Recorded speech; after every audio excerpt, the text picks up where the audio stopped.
Estamos de volta com o programa Os Pingos nos Is. Destaque internacional. Israel realizou um grande ataque contra as forças armadas na Síria na madrugada desta terça-feira. O objetivo era eliminar arsenais, aeronaves e navios que poderiam ser usados contra o Estado judeu caso caíssem em mãos do grupo extremista que derrubou a ditadura de Bashar al-Assad.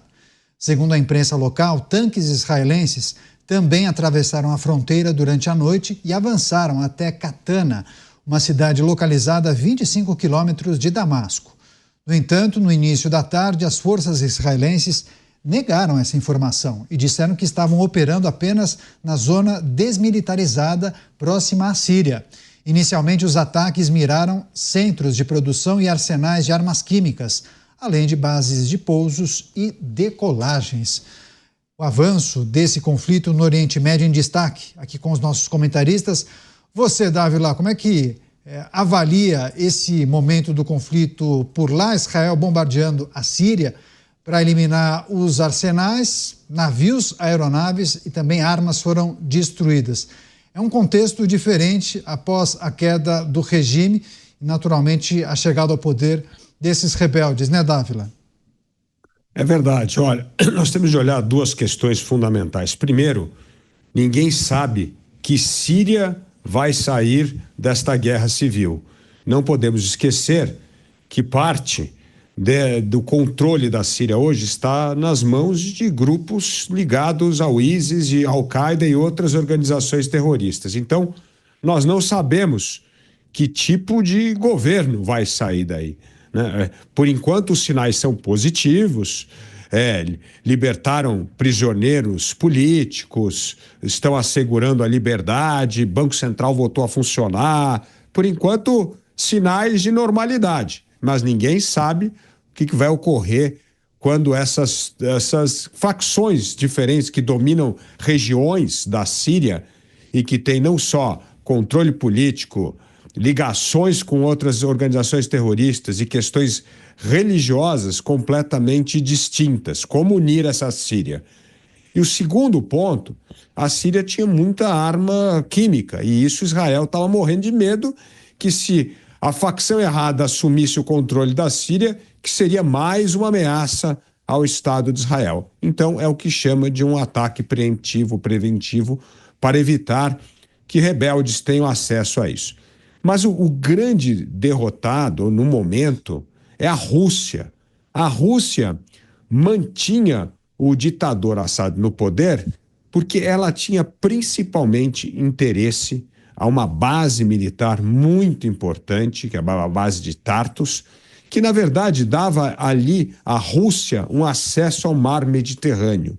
E sem essa base, Caniato, a vida da Rússia no Mediterrâneo fica muito complicada. Então, o primeiro grande derrotado desta mudança de regime na Síria hoje é a Rússia, que apoiava o regime de Assad e agora não só perdeu o ditador, como perdeu uma das bases militares mais importantes.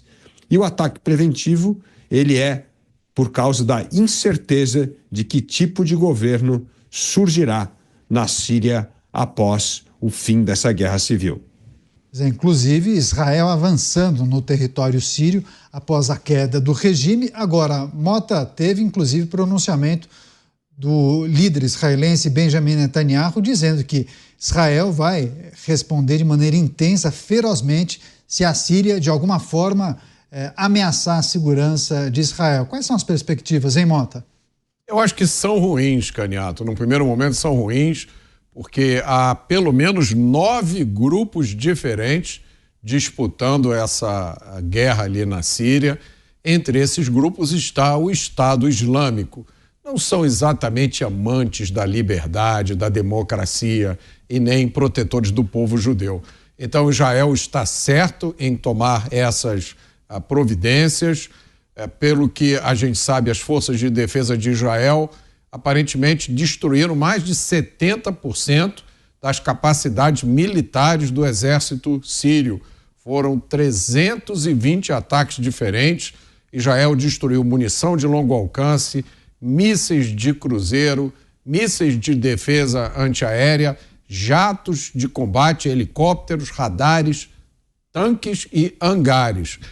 E os ataques da Marinha israelense, que foram feitos no porto de Latáquia, na costa síria, aparentemente destruíram toda a Marinha síria. Pois é, inclusive, as informações indicam que os Estados Unidos também acabaram bombardeando alvos do Estado Islâmico na Síria e após a queda de Bashar al-Assad. Você, Cristiano Beraldo, essas movimentações no Oriente Médio, os últimos destaques apontam para um avanço de Israel, bombardeando, inclusive, muitos pontos ali da Síria. Navios, aeronaves e também armas acabaram sendo destruídas nessas zonas militares. Beraldo.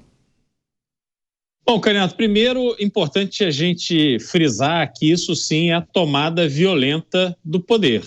Mas, na verdade, foi a tomada do poder não de um presidente eleito, mas de um ditador sanguinário, violento, que curiosamente foi condecorado pelo governo brasileiro.